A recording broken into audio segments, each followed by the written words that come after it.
आइए सुने कार्यक्रम हवा महल।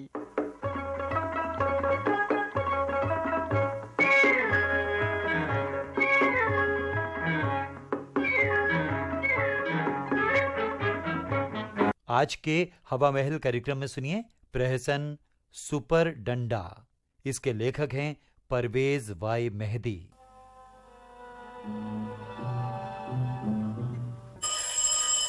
जी हजूर। माथुर साहब आए? देखत हूँ साहिब। हाँ, और हिमाकत साहब? वो तो आए गए हैं साहिब। ठीक है, तो उनको अंदर भेज दो और माथुर साहब जब भी आए भेज देना। साहिब, बड़े साहिब आपको बुलाए रहे हैं। भाई मुझे यार दीन दयाल खैरियत तो है। साहब को मूड कैसा है? मूड तो कुछ अच्छा नहीं लग रहा है। अच्छा तो चलता हूँ, मगर भाई सुनो, जरा सा पानी पिलाओ। यस हिमाकत साहब, आप काम को इतना पेंडिंग में क्यों रखते हैं? आपकी कोई भी फाइल कंप्लीट नहीं है। What is all this? साहब जल्द सादा पेंडिंग वर्क खत्म कर लूंगा। दरअसल पिछले दिनों बीमारी की वजह से पूरा काम न कर सका। Oh no mister Himakat, I don't want to listen to anything. इस हफ्ते सारा पेंडिंग वर्क खत्म हो जाना चाहिए। जी हाँ, समझे आप? इस हफ्ते सारा पेंडिंग वर्क खत्म कर दूंगा। जी हाँ, ठीक है, तो जाइए। और जी हाँ, बिल्कुल हो जाएगा, आधा हो जाएगा। Yes come in. Good morning sir. Good morning mister Mathur. आप देर से आने की आदत क्यों नहीं बदलते? आप सर्विस करते हैं मजाक। जब आप लोग इतनी देर से आएंगे तो बाकी लोग भी यही आदत अख्तियार करेंगे। अंडरस्टैंड? जाइए। Yes sir. आइए माथुर साहब। अरे भाई खैरियत गुजरी? मैं तुमसे पूछना चाहता हूँ। अरे भाई मुझसे तो वजह साहब बड़े खुश हैं, कहने लगे अगर इसी तरह मेहनत से काम करते रहोगे तो मैं जल्द तुम्हारी तरक्की के लिए अच्छी रिपोर्ट भेज दूंगा। हाँ, यही सब कुछ उन्होंने मुझसे भी कहा। हाँ? मैं दांत पिला रहे थे साहब, ये नहीं कहते क्या? हाँ, मैं बात कदा मैं सब सुन रहा था। और भाईजान आप भी तो डांट सुन रहे थे। मैं भी बाहर खड़ा खड़ा सब सुन रहा था। हाँ भाई मुबारक को ला हाथ मिलाओ। हैं दोस्ती इसी का नाम है।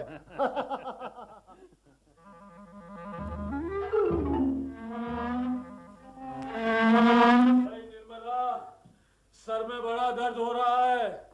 एक स्ट्रॉन्ग चाय और सर दर्द की एक गोली। क्या आज फिर साहब ने आपकी तारीफ की है? भाई निर्मला, क्या किया जाए, तुमको तो हम पर मुस्तकिल बेअतबारी का यकीन हो गया है।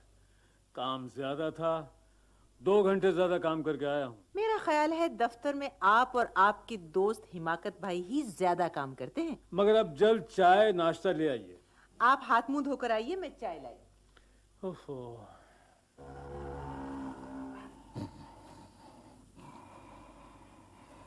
दिन निकल आया। तोबा, फजर की नमाज भी गई। अजी मैंने कहा उठिए, खासा दिन निकल आया। अरे भाई फिर उठा रही हो बेगम, अब तो आराम से नींद पूरी कर लेने दो। मेरा कोई काम नहीं, मेरी तरफ से तुम बेशक सोते रहो, इसलिए उठा रही हूँ कि फिर दफ्तर को देर हो जाएगी और बड़े साहब की छिड़कियां सुनोगे। जन्म जन्म की नौसत। खुदा ना खास्ता अगर आज बाबा जान का आसरा न होता तो हमारे ये खानदानी रईसजादे टके के 3-3 बिकते। बाबा जान को खुदा सलामत रखे, उन्होंने सोने में पीला करके मुझे भेजा था। वो सोना तो नेस्ती के चील झपट्टा मार कर ले गई और इनका रात दिन का पैर फैलाकर मनहूस सोना रह गया। अजी उठिए। उस शोख की चितवन में कयामत नहीं कयामत है चितवन। हुजूर शायर आजम। अच्छा ठहरो, ऐसे तुम नहीं उठोगे। उस शोक की चितवन में वो जादू का असर है। लाहौल क्या बदमजाकी है। अच्छे भले शेर की आमद थी, मगर तुमने वो क्या सत्यानाश ही कर दिया। उठते ही शुरू हो गया ना बस आपका बेतुकापन। खुद देर से उठते हैं, दफ्तर देर से पहुंचते हैं और रोते हैं मेरी जान को। अरे भाई बेगम, ये सुबह ही सुबह बड़े साहब की तरह क्यों आंखें लाल पीली कर रही हो? और नहीं तो क्या, तुम्हारे लिए प्यार और मोहब्बत के पैमाने छलकाऊं। अरे कभी भूले से भी तुम्हें काजल की डबिया लाने की तौफीक हुई? अरे भाई बेगम, इन झील सी गहरी कंवल के नक्शी कटोरों जैसी आंखों को, है वो क्या काजल की क्या जरूरत है? गोरी तेरे नैना काजर बिनु कारे कारे कारे। बस भी करो अपनी बेतुकी शायरी। इस मुई शायरी ही ने तो सारे घर का सत्यानाश कर रखा है।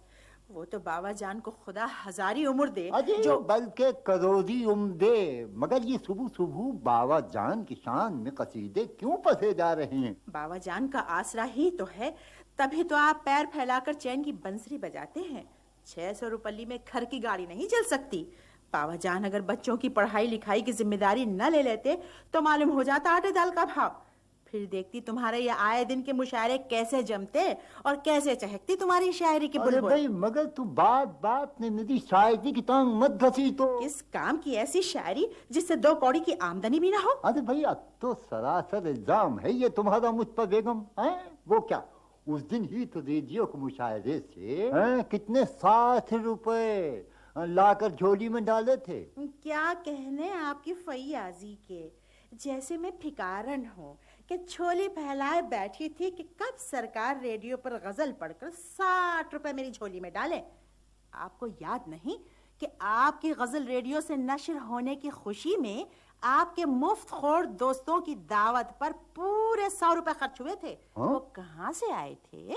हाँ हाँ हाँ। मैं कहती हूँ क्या दफ्तर नहीं जाओगे आज? अरे भाई कुछ आज मूड नहीं है बेगम। फिर वही मूड, इस मुए ने इस हाल को पहुंचाया है कि बरसों से छाबू के छाबू हैं आप।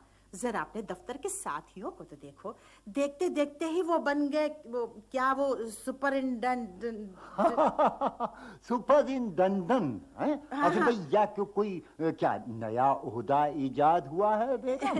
हाँ, वो क्या कहते हैं वही सुपरिंटेंडेंट। बात बेगम कहीं अपने शौहरे नामदार के हक में ये दुआ न मांग बैठना कि याद ला हमारे घर वाले को सुपर जज बना दे।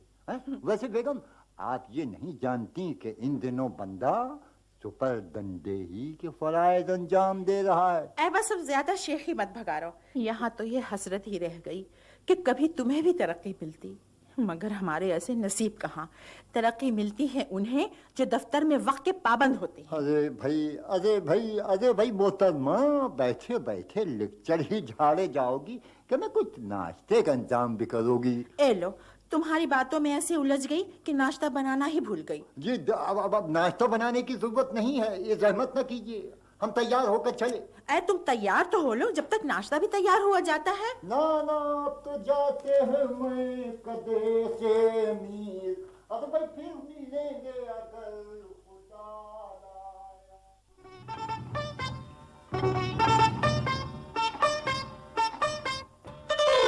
अरे भाई माथुर साहब, कदरा माथुर साहब। आहा बेग साहब, आइए आइए हमाकत साहब, आइए आइए। आदाबर से। आदाबर से। अरे भाई क्यों दफ्तर नहीं चलना है क्या? अरे भाई बिल्कुल चलना है। अरे भाई निर्मला, बेग साहब आए हैं। हाँ, जरा एक प्याली चाय और ले आओ। अरे भाई माथुर साहब, मैं घर से खा पी कर ही चला हूँ। हाँ भाई मालूम है, जब आदमी घर से चलता है तो खा पी कर ही चलता है, और कुछ नहीं तो कम से कम पत्नी की डांट खाकर जरूर चलता है। डांट? नमस्ते भाई साहब। नमस्ते भाभी, नमस्ते नमस्ते। आप वैसे कुछ दुबले नजर आ रहे हैं। आए? शायद आप भी इनके साथ रात देर तक काम करते रहे हैं। आए? नहीं। हाँ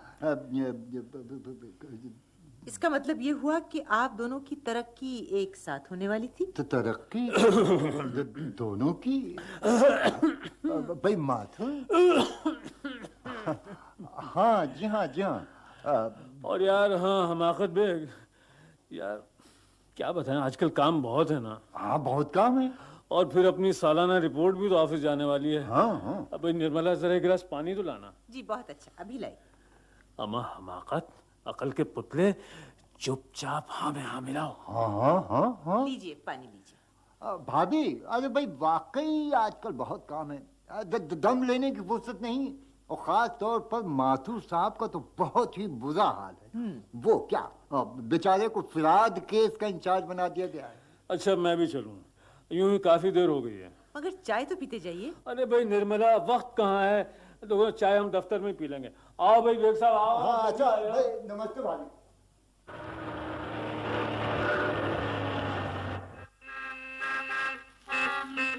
अम्मा प्यारे माथुर भाई, ये क्या गोलमाल है? वो क्या देर तक काम, तरक्की, क्या चक्कर है क्या? यार तुम निरे हमाकती हो, नहीं समझते? मियाँ दफ्तर में बड़े साहब की डांट डपट और झिड़कियां सुनने के बाद कम से कम आदमी को घर में तो सुकून मिलना चाहिए। हाँ बिल्कुल मिलना चाहिए। अब घर की हालत तो तुम जानते ही हो कि हमारे घर की मालकिन अपने को बड़े साहब से भी बड़ा समझती है। अरे भाई यही तो हाल अपने घर का भी है। अब बताओ ना बेचारा शौहर क्या करे?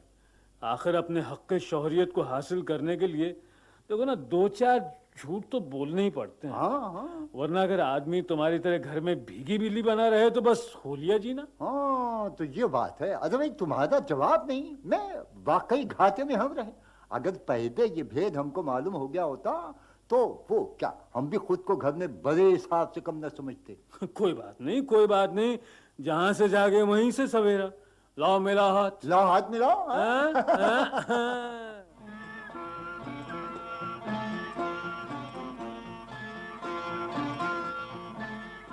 हम नहीं तीर से तलवार से डरने वाले। अरे भाई कत्ल करना है तू बस तिरछी नजर काफी है।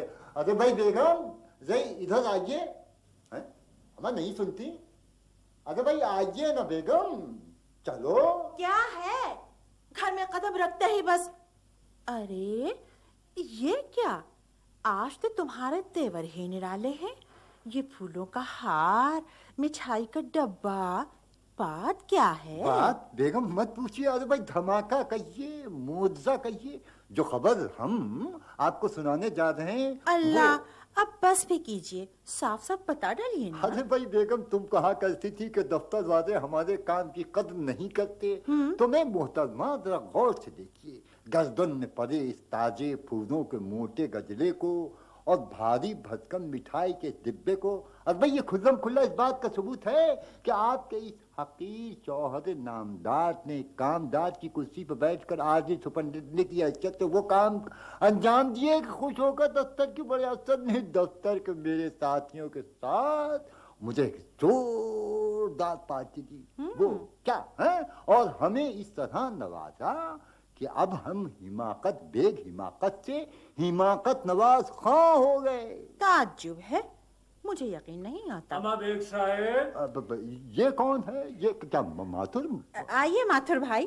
अरे आप इतनी घबरा क्यों गए? आधा वर्षे भाभी। आधा वर्षे। यार हमाकत मियाँ, ये गले में फूलों का गजरा, मिठाई का डिब्बा, हमारा ये मामला क्या है? कहीं अपनी शादी का पुराना किस्सा फिर से तो नहीं दोहरा रहे? अम्मा बस तुम बच्चों। माथुर साहब, क्या आप दफ्तर आज नहीं गए? हैं? आप क्या कह रही हैं? हम दोनों दफ्तर से ही तो आ रहे हैं। इन्होंने आपको बताया नहीं कि ये मेरा साथ छोड़कर मिठाई का डिब्बा और फूलों का गजरा खरीदने चले गए थे? तो अब आया मेरी समझ में, क्यों इन्होंने 20-25 रुपए खर्च करके सवांग रचाया सिर्फ झूठा रोब झाड़ने के लिए। माथुर भाई, बड़े साहब ने इनको सुपरडंडा की कुर्सी पर अच्छा काम करते देखकर एजाज में पार्टी दी है।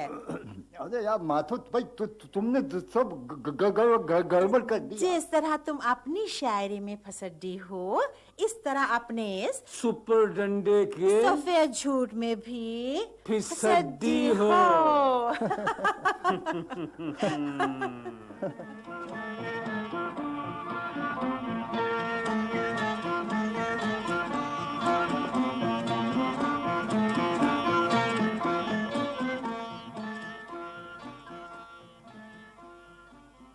अभी आपने परवेज वाई मेहदी का लिखा प्रहसन सुना, सुपर डंडा। भाग लेने वाले कलाकार थे शिवराज, शाहगुल दुर्रानी, कुसुम कपूर, मुख्तार अहमद, शबी अब्बास और विजय चौधरी। ध्वनि संयोजक वीएन सूरी और निर्देशक मुख्तार अहमद।